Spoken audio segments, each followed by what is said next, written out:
All right. Well, good evening, everybody, and welcome to tonight's webinar, How Your Investment is Secured. Now, this is a topic that Joe and I get asked frequently about. So we're actually, when we were earlier this year, we were talking about, webinar topics. This is one we both thought would be a great one to kick off this year with. Joe is joining us from Mexico. Excited to be joining us tonight. So this webinar, we're going to take questions at the conclusion. So at any time you have a question, please type it in the box on the bottom of your screen and we'll get to them. But as always, I encourage you to ask any question you have. Please don't ever think your question is, silly or anything like that. You have a question. And Joe and I always want to make sure everybody we talk to is extremely comfortable and excited to invest with us. So the way we do that is by answering the question. So please, anytime you have a question, please type in the bottom of your screen and we'll address them at the conclusion of tonight's webinar. So I know many of you are familiar with Break of Day Capital, but for those of you who are new to us, this is what we do. We acquire underperforming multifamily properties in high growth markets, specifically in the Southwest. Once we acquire them, we implement strong repositioning strategies, best in class asset management to maximize the values for our shareholders. We were recognized by the AOA, which has over 140,000 members, as the best real estate syndication company in 2023 for 2022. Inc. magazine has recognized our growth, and we have acquired over 1,700 units with a value of over 300 million in real estate transactions, and that number is going to continue to grow this year. Now, this is our mission statement. I think it's really important to invest with people who have the same core values and mission with you. And our mission is to provide passive investors with superior risk-adjusted returns with the highest level of transparency and fiduciary responsibility while improving the quality of life and community for our residents. So our situation's always been win-win, win-win for our investors and our residents as well. Our residents on average stay at our properties 34.8 months, which is well above the national average of 27.5 months. These are core values: integrity, transparency, communication, diligence, and Kaizen. Now, if you've spoken with me before, you know that I always talk about our team and leadership before I get into the deal. When you invest in multifamily, I think probably the most popular term to describe it is you're betting the jockey, not the horse. Some people like to say you're betting the fighter pilot. Whatever your favorite term is, when it comes to multifamily, it is true. You're investing with the leadership first. Our team's led by Gary Lipsky. He's been a real estate investor since 2002. Under Break of Day Capital's umbrella, he's acquired over 1,700 units, 300 million in real estate transactions. He brings over 30 years of operational experience. He's written two books, the best-selling Best in Class and Invest Smart. We'll get to those a little bit later as well. He's a true entrepreneur. He's was a co-founder of a company called ARC, which grew to over 12 million in revenues and had over 700 employees, and the founding board member of the nonprofit Core Educational Services company. Now, this is our team. I'm not going to dive too much into our bios. You can go to our webpage and check these out. Joe Fang and myself are in the investor relations team. But there's that saying that you're the average of the five people you spend the most amount of time with. And I can tell you, I've never been more proud to be part of such a good team. Although we do work remote, it never quite feels that way. Joe and I touch base throughout the week. Anytime I need any financial documents, Tim gets them over to me immediately. Jacqueline and I speak to each other several times a day. Gary and I as well. Sean talks base with throughout the week. So even though we do work remotely, it doesn't feel that way because we're all in such work so well together. I mentioned that Gary's written two books. I highly encourage you, if you've not checked them out, to do so. If you go to our webpage, Break of Day Capital, you can order them, just have to pay for shipping. But Best in Class is the book that addresses the asset management process. Operators love to tell you how many deals they've done, how much capital they've raised, but asset management is the key part. That's from the day you acquire the property to the day it's sold, and that's where you create the alpha. So this book touches upon that, and that's what we're as a team focused on: best in practices, looking at KPIs, continuing to look to improve the property. And Invest Smart's a book about spotting red flags with operators, looking for warning signs. So these are books I encourage you to order. You can order through our webpage, and they're quick reads too. So that's not this is an airplane flight you know uh, type read. So it doesn't take too long. So I encourage you to check these both these books out. Gary also does a weekly podcast called the Real Estate Investor Podcast. Joe and I have both been guests on it. It's a quick one, so about 20 minutes. I know some podcasts run for hours, so about 20-minute podcast, usually with a guest in the industry as an expert. So with that, I'm going to turn it over to Joe, who's going to walk through some of these slides of how your investment is secure. Thanks for that intro, Adam.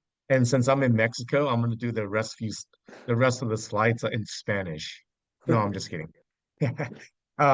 So yeah, I'm really interested in tonight's webinar because it's we're going to touch on an area that sort of gets overlooked, but it's nevertheless very important.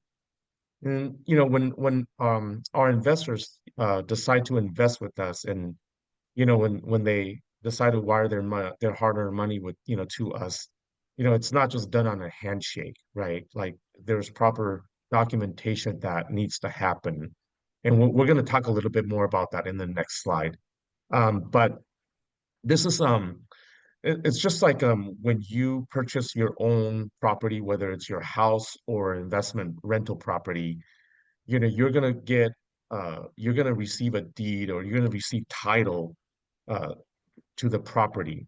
Now, instead of every one of our investors and the GPs, the operator, being on the title, we actually put the property is actually deeded to an entity. It's a pass-through LLC, limited liability corp. And all of us, the GPs, the investors, the LPs, uh, we are members of the LLC that holds title to the property. And so, as members of the LLC, we have an indirect ownership into the property. And the reason why we have to set it up this way is so that all the economics, all the benefits pass through all of us, to all the investors, including the cash flow, future equity appreciation, and the depreciation. Just by contrast, when you compare a syndication to uh, something like a publicly traded REIT, um, although you are investing in and having exposure to real estate investments, because those properties have already been securitized completely. The investor do lose out on the some of the benefits of direct real estate investing.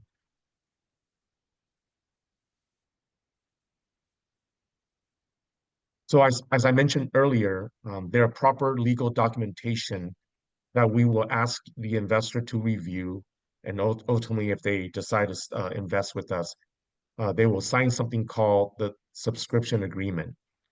And there are actually two other important legal documents that should be reviewed carefully, and that is the PPM, Private Placement Memorandum, and the operating agreement, OA.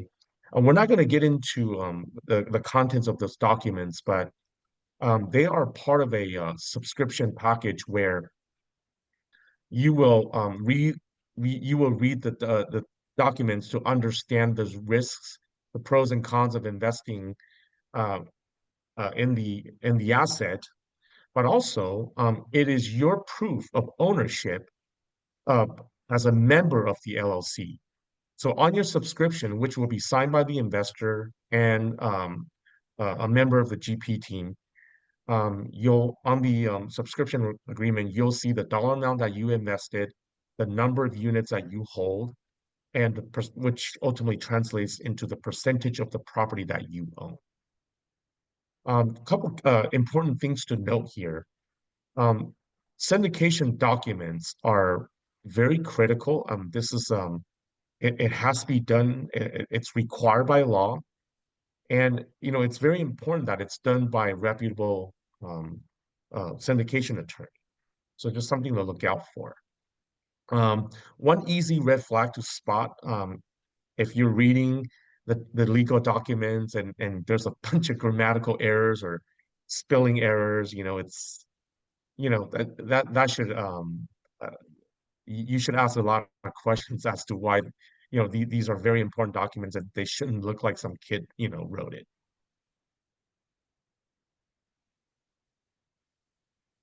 Okay, here's something that I feel as a longtime passive investor doesn't really get talked about enough, if ever. I've never heard any operators talk about this, but um, because most of these properties have a mortgage, we carry senior debt on these properties. The bank is actually our largest capital provider in most instances. They provide anywhere between 60 to 70% of the capital stack. And so even though they have, equity buffer, they're not going to lend, to um, asset that is poor quality, and they're certainly not going to lend to borrowers, GP teams that, have sketchy background, right? And what I'm trying to tell you is that they do a fair amount of due diligence, not only on the property, but as well as the operator and all the guarantors if there are any involved. So they will go through, looking at your financial background, your operating history.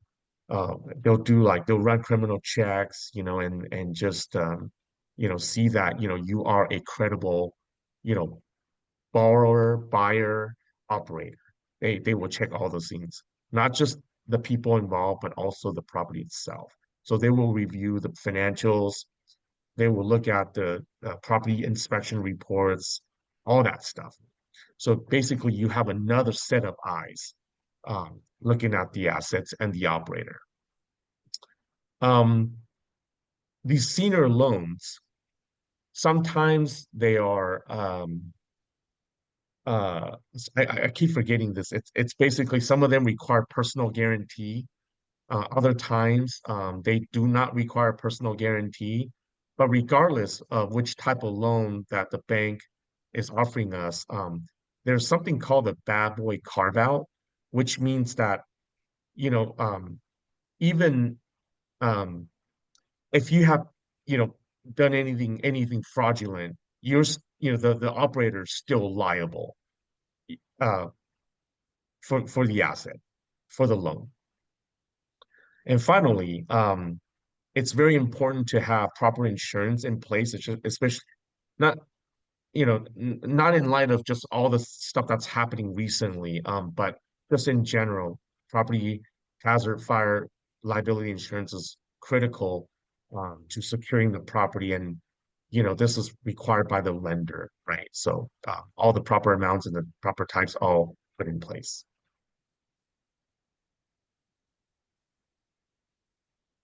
Yeah, and hopefully from the previous slides you'll see that I can confidently say that we as an operator, one of our core beliefs is transparency, and so we make it available on online portal where you can log in and look at your ownership in any syndication or fund that you might be invested in. You can see the amount of distributions that you have received and any preferred returns that are accruing. Also, at the end of the year, you will receive a K1 prepared by our accountant showing your percentage of the economics into whatever investments that you have with us. So not only is that another documentation showing your, proving your ownership and into the deals, but also to help you it's to facilitate your reporting of your investment with us to your CPA. Oh, so with that, let me turn the rest of the slides over to Adam. Great, thank you, Joe. So, investor-friendly deal structure. So, what exactly does that mean?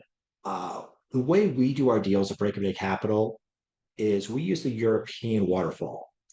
Now, what that means is when we exit a deal, our deals are structured that investors get their principal back and the preferred return first. So our deals are structured that you get paid first. Now, this sounds like common sense that this would be the norm, but it's not always the case.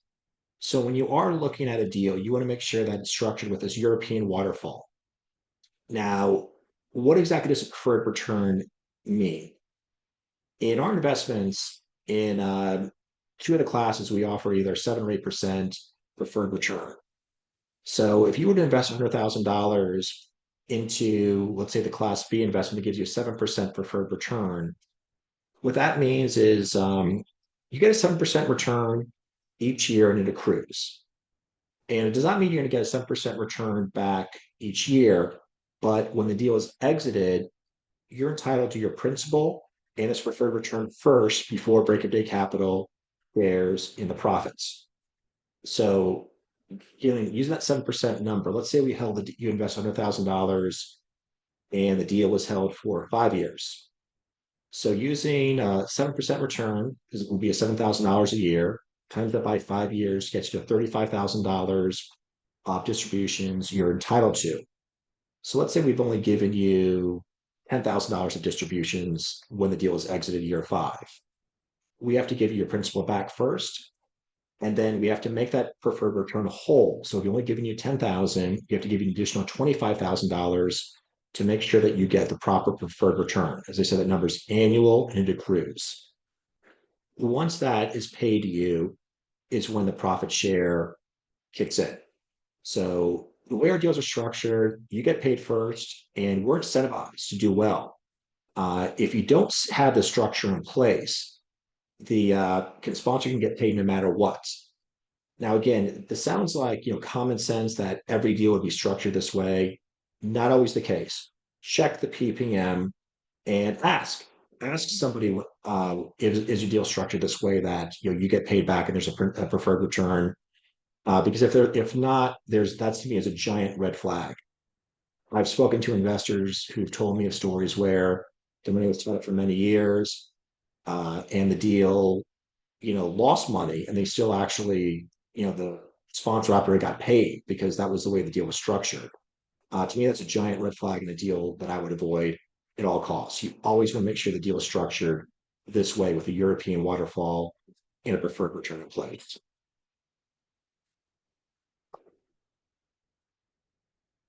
Now, Joe talked about this before. Transparency is one of our core values. Now, when you invest in real estate, specifically multifamily, it is an illiquid investment. Your money is tied up for the duration. We're very clear about that. So you want to be kept in the loop. You want to make sure that you're informed of what is happening. So at Break of Day Capital, we send out a monthly newsletter the 25th of every month, providing how the property or the fund is performing.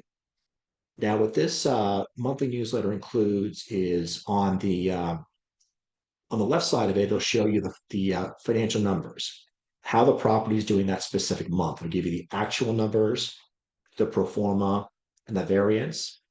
On the right side, it'll show you how the property is doing from the day the deal closed. We call it ITD, inception to date. It'll give you the actuals of performed and the variance. So you get to see how the property is doing.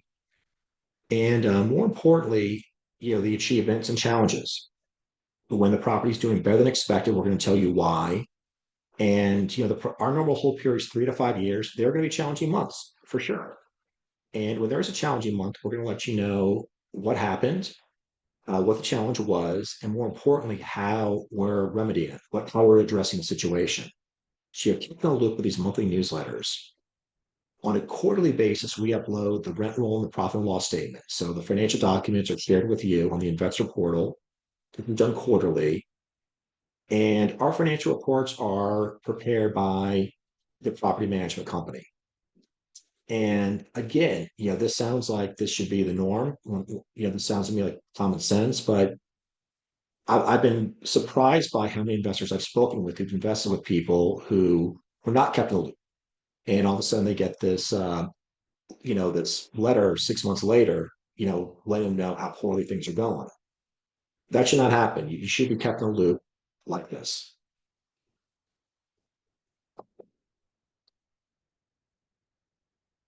So, investor property tours. We actually encourage our investors to check out our properties. I know that's not always the case. I mean, if you live far away, it's not possible. But if you ever want to visit one of our properties, we encourage you to do so. You can certainly meet our property manager, meet the team, talk to our tenants. But this is something that we encourage people to do. People usually visit our properties, end up investing with us. It's a great chance to check out the property, see what we're going to do to it to improve it, and to meet with our property management team. Sometimes we do sponsor tours, not always, but if you ever want to visit one of our properties, we encourage you to do so.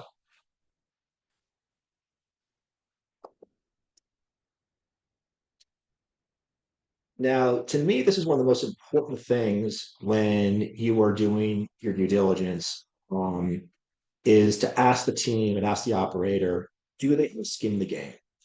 To me, it's a major concern when they don't. So at Break of Day Capital, Gary's invested in every deal we do, either directly or through the impact fund, where your money's diversified over several deals. But our team is invested right alongside with you. I'm personally invested into the impact fund. Joe, I've lost track of how many deals you've invested with Break of Day Capital. I mean, you can correct me later, but I believe it's 8 Break of Day Capital deals you've invested into.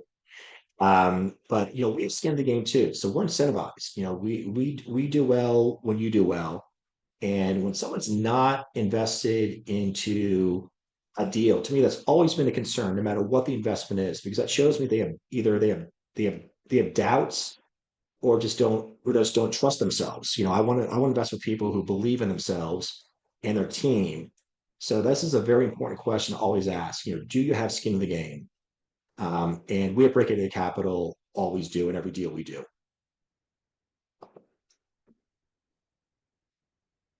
Now, this is always a subject a lot of people don't want to bring up, survivorship. And you should, because this is quite important.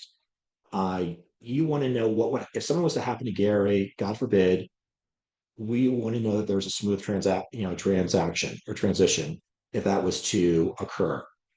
So again, I know this is a subject a lot of people don't want to ask or don't want to bring up, but it's okay to, and you should.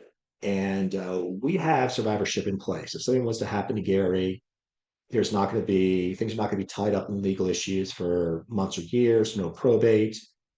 We have a succession plan in place. So if something was to happen to him, God forbid, we'd have a very smooth transition. And so we've thought about this and have a plan in place. So just wanted to let you know that this is a question you should ask about, and that we have it. We have it covered. Now, just going over everything we've reviewed, you know, your investment's secure when you invest with the right people that are focused and have a strong track record, like us. So just keep that in mind. And these are questions, please, feel free to ask us about at any time. Now, next steps. If you do want to invest with us, if you haven't already, I encourage you to book a call. You can book a call on our webpage, or you can call or text me at that number under my photo, 602-529-2056. Call or text. You can email me. It's an easy email to remember, adam@breakofdaycapital.com. We're here to answer all your questions. I encourage you to follow us on social media, LinkedIn, Facebook. We're also on Instagram. You can connect with Joe and I on LinkedIn as well. Our profile is pretty easy to find. Right now, our investment opportunity is the impact fund. And this is what I'm personally invested in too. I know Gary is as well, where your money is diversified over 3 deals. And what I personally love about the impact fund is the first deal is doing so well that if you want to invest money today, it's worth more. Just an example is, I ran the numbers for somebody who was looking to invest $250,000, and that investment would be worth 264,000 plus day one because the way the allocation works. So glad to go over this with you in further detail. But if you are looking to invest, I always say is call or text me, let me know, and we can take you through the process. We can also scan the QR code at the bottom there, which will take you right to investor portal to start the process. So with that, we're going to open up to questions. And remember, I said, don't be shy. Please ask. Joe and I are here to answer the questions. So ask away. I'm just going to see if we have any. It looks like we already have a few questions coming in. But while people are asking these questions, one question I just want to ask you, Joe, while we wait for other people to ask questions. One number I can't get over, Joe, is it's 60 commercial real estate syndications you've invested in. A That's huge right. number. So while we're discussing how your investment's secure, I'd love to hear if there's ever been story or stories of times where someone's approached you, showed you the deal, and right away you said, "There's no chance in hell my investment's secure," and you just got the pitch deck and just threw it away. If there's anything that ever Yeah. like really stuck out to you through your career investing. Yeah, definitely, definitely. And then, just in the interest of keeping our webinar not too long, I'm not gonna elaborate on any horror stories, but there's certain art there I've certainly experienced a few out of the 60, which is I guess statistically that's not too bad. But I will tell the audience this. Okay, first I'm gonna leave you with two quick things that you can check. But and I'm gonna give a shameless plug to our book, Gary's book, Invest Smart. That's gonna be a lot more comprehensive with the red flags that you should be aware of, and that'll get you 80-90% of the way there. And so I think that's gonna be super valuable for you to evaluate. But I would just say this, and I'm gonna borrow one of Gary's, like his number one. Okay, just put it out there. When you see a deck, let's just say, we'll just stick to multifamily value add. Um, you should expect to see expected, projected internal rate of return somewhere in the 13 to 15% IRR range. When you see stuff like 20, 25, 22, 20, 30%, that's an automatic red flag. And here's why. People who invest in these private equity syndications are generally pretty sophisticated, right? Even if you're not like, you haven't invested in 60 deals like I haven't seen all kinds of games, shenanigans. It's just people are the risk that they're taking is easily rewarded with it's properly rewarded at 13 to 15% returns. Internal rate of return. And so when you promise something that it's like so glaringly better, that it's just if you use your logic, it's like if investors are okay with 13 to 15% return. Why do you need to promise them, 20, 25%? It's unrealistic. And most likely they're not going to be able to hit those numbers. And that actually tells you that maybe the operator is not experienced or it might even be a fraud, because those numbers are unrealistic to begin with. So what else do I need to look out for? And then my one of my personal red flag is how do you one quick that operators do to sort of make the projections really, really high is by playing around with the reversion cap rate. And what that is basically it's a valuation tool. And by moving the reversion cap rate from like, 1 or 2% lower than, let's say, what the property was going in at, you can increase the value by like 50, 75, 100% just by playing around with this one number on the spreadsheet. It doesn't seem like it's much, right?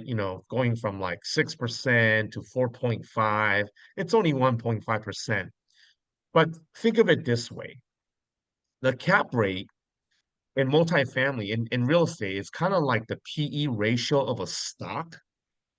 So if you go from a PE ratio of like 20 to 50, like that's a humongous jump, right? And so that's kind of like what's happening when you decrease the cap rate, just even a couple percentage points. That's kind of what's analogous. And so we as an operator, when we tell you that, we're trying to deliver alpha, we're trying to create value, we can move the E, right? In the PE ratio, there's price to earnings. We can not manipulate, but we can influence the earnings because we're making improvements to increase the net operating income. What we cannot influence is the PE ratio, right? And so if an operator says, "Oh, I think our property is going to go from a 20 PE to a 50 PE," that's a huge red flag because you don't know, nobody knows what the valuation is going to do. So when you see somebody saying we're going from a 6 cap to a 4 cap reversion cap rate just means that whatever we're projecting to exit at, that is a humongous red flag. So I'll kind of leave that there. Excellent points. We have some questions coming in. So I'm going to read the first question we have is when we assess any syndicator, the pitch deck usually comes with a track record of past deals. How do I know whether or not those past deals summaries are true and not made up? It's not like a big six accounting firm audited or signed off on those. Adam, you want me to answer that one? Sure, yeah, why don't you take this one? I have definitely come across a few investors that ask this question, and I encourage all investors and potential investors to ask that question. The way that we would address that is, I'm just going to tell you exactly how we handled it. We had we had 2 or 3 very large investors asking that question, and the way that they were satisfied with how we provided the evidence, so to speak, is I actually got them on a Zoom call, and I pulled up all of our transactional records with the title company. We literally showed them the price that we purchased the property at, all the details. I mean, literally, I'm sure many of you guys have seen the closing statements from a title company. Literally, like what we bought it at, what we sold it at, and just with all the nitty-gritty details, and they were pretty satisfied with what I showed them. We did that for several properties, but that's how we did it. We're open to other ideas, but that's probably the best way. Excellent. So the next question is, when you, the GP, borrows from the bank, do you usually need to provide a personal guarantee? Yeah, this is in one of our slides. And what I was trying to mention, what I was trying to say is that there are non-conforming as well as conforming loans. Sorry. And see, that's why I always screw that up. I meant to say non-recourse versus recourse. Non-recourse means that personal guarantee is not required, and recourse means that personal guarantee is required. And then if there's personal guarantee required, then sometimes it's only up to a certain percentage of the loan amount. It's not necessarily always 100%. Um, in our portfolio, we have some assets that we are personally guaranteeing the loan. So we have both. And really it's just every lender's different. Gotcha. So this next question, I don't know if you have the numbers for this one, but it's how often is it that a syndicator fails short of returning the full accrued preferred returns to investors when it exits the deal? Yeah, I'm happy to take this on, Adam. So in the 60 plus deals that I've invested over the last several years, I would say very few syndications actually hit their preferred on a timely basis. It's usually some amount. Now, certainly there have been many operators that struggle during a during an interest rate hiking environment if they were using variable rate debt. But in general, you could probably see anywhere between half to 75% of the preferred getting distributed on a quarterly basis. The operators that are paying out full preferred rate or more, could be a red flag, in my opinion. But this is not something to be worried too much, as long as when you go to, when they exit and you get caught up properly, that's really the key. So next question, just want some clarification on the reversion cap rate, saying that just means putting the cap rate compression into the assumptions, right? Meaning the exit cap rate less than the entry cap rate. Yeah. Hey, Lufeng, good to see you on here. Yeah, definitely. Definitely. That's exactly what it is. Again, when you reduce when you have a lower reversion cap rate versus your going in cap rate, that is basically you're basically claiming that your property has a higher valuation because the market is giving you a higher multiple, right? That's a pretty big red flag. Now, you could go in, let's say you're going in cap rate is 6% and your reversion cap rate is 5.75. So that's a small decrease, right? That doesn't necessarily mean that's like the operator playing games. A situation could be that you might be buying a property at a potentially distressed price, or that or that you're basically making so much improvements that you're going from like you're improving the grade of the property. Let's say you're going from a C to like a B plus or something like that. Or that you might be getting in a at a time where interest rates are above normal, like sort of the like above average rates, and therefore the cap rate is temporarily decompressed.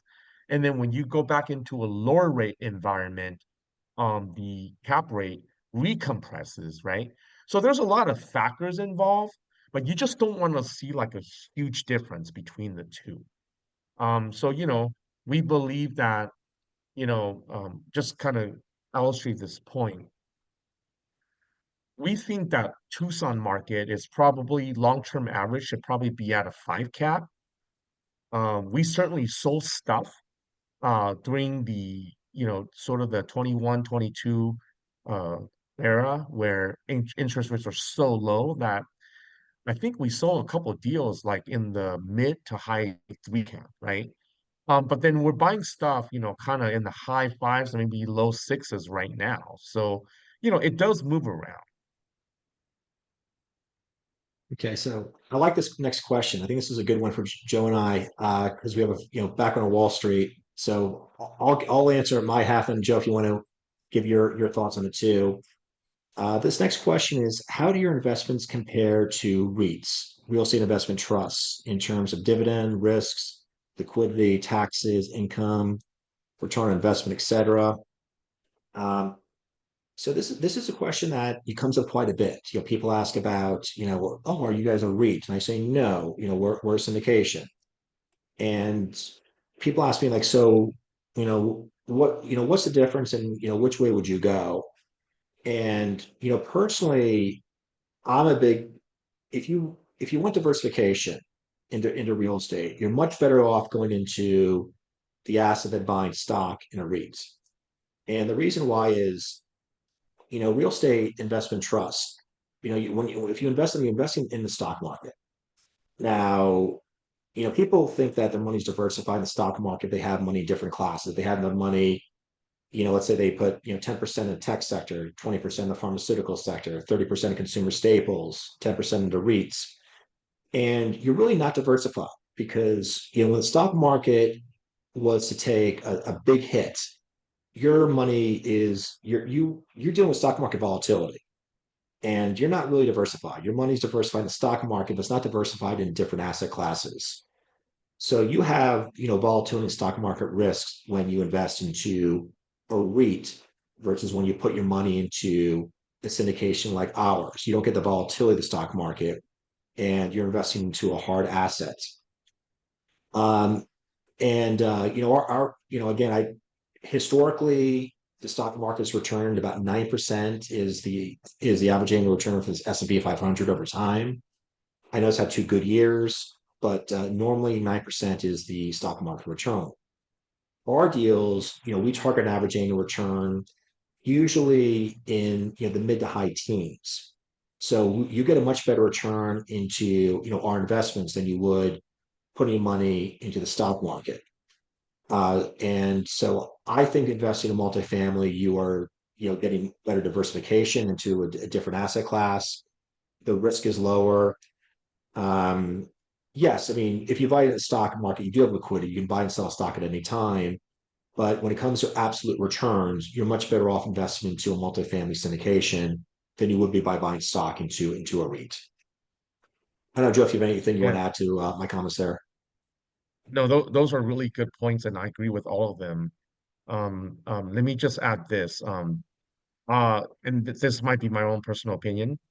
I think private equity real estate um, has significant benefits over publicly traded REITs. The only thing that's good about a publicly traded REIT is it's liquid. You can sell any day, but you could potentially take a haircut when you exit. It doesn't have any of the benefits of investing in real estate. It's been securitized so much that it behaves like pretty much like any other stock. The only difference is that they have to pay out 80% of their earnings as dividends. So people see the monthly cash flow or the quarterly cash flow, and they get really excited. But then, you know, something goes wrong in the Middle East, and the stock is, the market's down 10% and the REITs are down 20% because they're more interest rate sensitive, right? So it's just the trade-off is really the liquidity, but you're gonna pick up a lot of volatility as a result of it. There's also something that I don't hear too many people talk about, which is that whenever there's any appreciation in publicly traded REITs, they will issue more shares to buy more properties, right? And so that's equity dilution. And so it means that, yes, you'll see some stock, some REIT go up, they'll pay, 6%. I don't know, but I don't even know if it's that high. Let's just say it's like they pay 5 to 6% dividend. And then let's say the price, goes up 10% in 1 year. And then the operator or the asset manager will use that opportunity to sell more shares, to issue more equity into the market because they want to raise capital to buy more property. Well, then now there's more shares, so your share count, your shares get diluted. So now you're back giving up the depreciation. And so I think at the end of the day, I think if you look at the long-term averages, like I think REITs outperform the S&P just a little bit, but it also can be a lot more volatile too. And so doesn't have any of the depreciation, the depreciation benefits, and I just, at the end of the day, if you're interested in investing in real estate to diversify your portfolio, you should either just buy real estate directly and manage it yourself, which I don't recommend. It's a pain in the butt. You know, the next best choice is to invest in a syndication where you have professional management.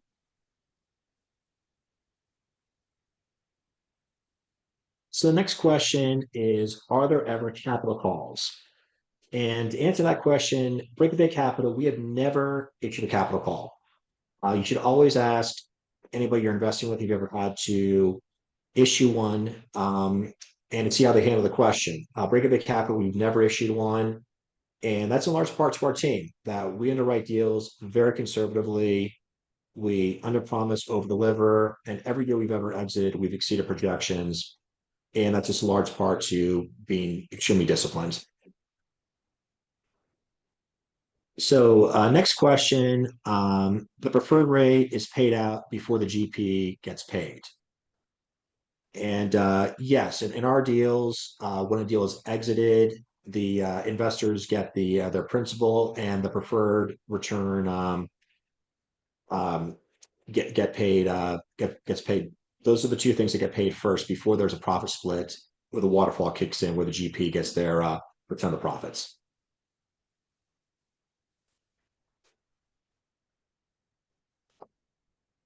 So Joe, actually the next question is directed to you, so I'll read it. In Joe's experience, have there ever been syndicators who have actually falsified their track record? I know some intentionally misled by showing LP, not GP investments, or by cherry picking only good deals. But how about outright falsification? Like writing fake IRRs, and is that illegal and prosecutable? Yeah, this is a great question. So in my personal experience, one or two of the deals that really went sour, I don't even think they falsify track record because they just stopped communicating. Hey, so there's that answer. But in general, it certainly can be done, and I'm sure it's been done. You can follow that news site. I think it's called the Real. Is it called? It's called the Real Deal, and you'll see that they will eventually report on the bad operators that either falsify records and or or it's already gone too far and they have already lost the property. Unfortunately, you know, they don't even need to falsify anything. They're just gonna the property will be under so much distress that they'll just stop communicating. Um, yeah, but I've certainly heard of operators, cherry picking, not when they're putting out their track record, they don't show the ones that they have done poorly on. And that would be considered a potential I don't know if illegal is the right word, but if they're having a proper syndication attorney draw up the documents and they're reviewing the track record and they're aware that you're cherry picking, they're not going to do your PPN. Like you know, when we have our legal coaching calls, you cannot cherry pick your track record. You have to show everything. And I believe that those are grounds for potential criminal lawsuit. So yeah, that's not okay. So the next question, capital gains tax or regular income tax with our investments? I can go ahead and grab this. You this is a good question.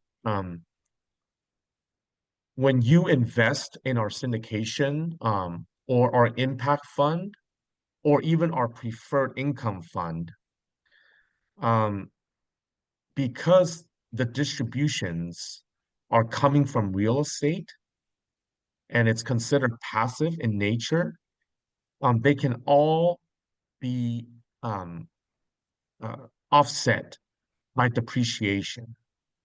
So in our syndications, in our impact fund, we give our investors a fair amount of depreciation. We perform cost segregation, which is it's an engineering study that accelerates the depreciation. And through the use of bonus depreciation that Congress passed in 2017, um, you can use it to offset income distributions from real estate. And so it's less likely that you will be paying ordinary income tax rate. And because these investments are long-term by nature, the gains tend to be long-term capital gains anyway. I hope that answers your question. The next question, what real estate trends and rule changes, etc., should investors look out for in the coming 4 years of Trump's administration? Oh Uh, man, Mufang is making yeah, me work tonight. yeah, exactly. Okay. Um, All right, man. yeah, Luckily I have a this, really good I yeah, got a great answer for you. Okay. go right ahead then. Yeah. All right.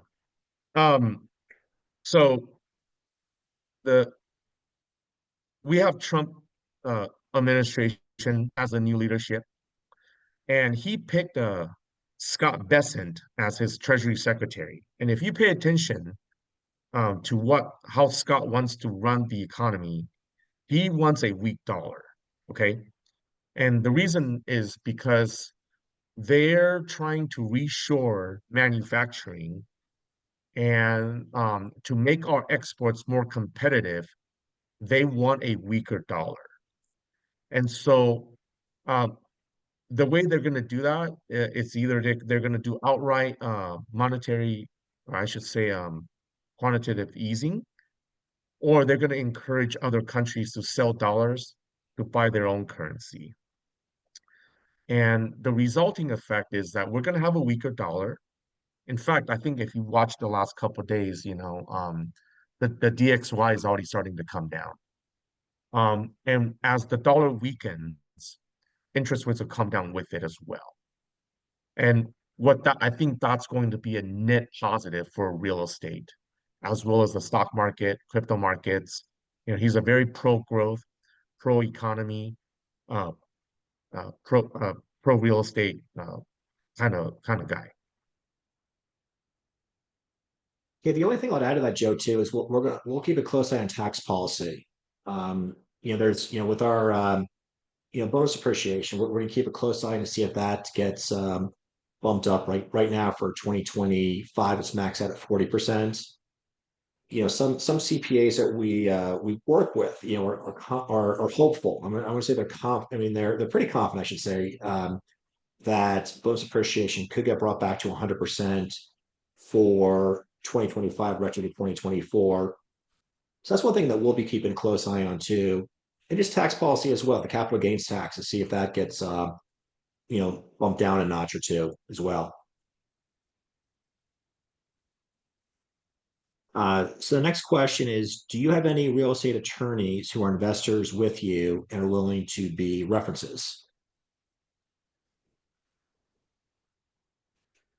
Uh, Yeah. yeah, the short answer is yes, we do. Uh, we would have to ask them if they're willing to speak up, but yeah, the answer is yes, we do. Um, Next question, is there a SEC type organization for syndications? I'm not really sure I understand this question. Syndications, because we are raising capital, we are asking investors for money, um, but we don't want to go through the process of filing, an IPO, like a stock, right? So the SEC gives us these exemptions. It's actually it's Regulation D, and there's different versions. The one that we use is a 506C offering, which is basically we get to speak about our deals in public, but we can only accept accredited investors who have been verified by a third party verification vendor or somebody unrelated to us. So I'm not sure if that's the question, but I'm not sure how else to read that.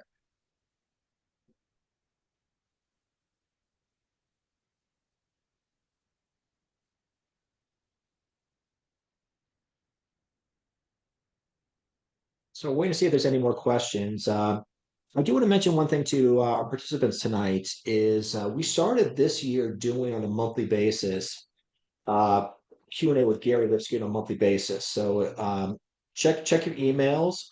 It's a great chance to just ask him direct questions. We usually do those, like it's usually a daytime um, webinar, and it's just, to the point. Just ask Gary. It's kind of the theme of those. So I encourage you check those out. We're going to be, as I said, doing those on a monthly basis going forward. So any additional questions? As I mentioned before, don't be shy. Joe and I are here to answer them. And this webinar, how your investment is secure. We're pointing this is to answer questions and make you feel comfortable and excited to invest with us. So please, anything else looming out there, please go ahead and ask.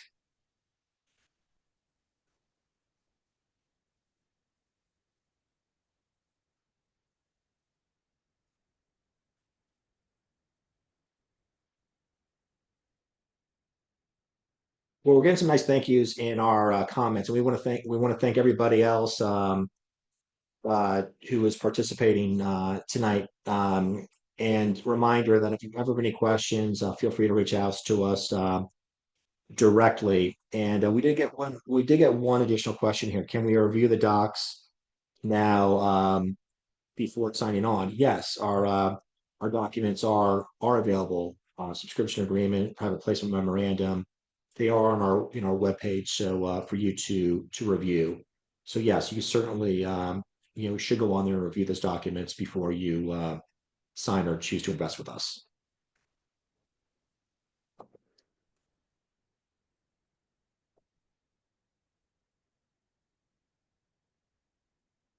So it looks like that's about it. As I said, if any other questions arises that you've thought of, feel free to reach out to us directly. My email and numbers are right there on the screen. You can reach out to me anytime. Joe as well. Joe's email is joe@breakabigcapital.com. Mine's adam@breakabig.com, capital.com. So please reach out to us at any time you have any questions. And thank you for participating tonight. There will be a replay of this available, sometime tomorrow if you want to review. And thank you. Reach out to us with any additional questions. And thank you, Joe, for joining us from all the way from Mexico tonight. Thanks, everyone.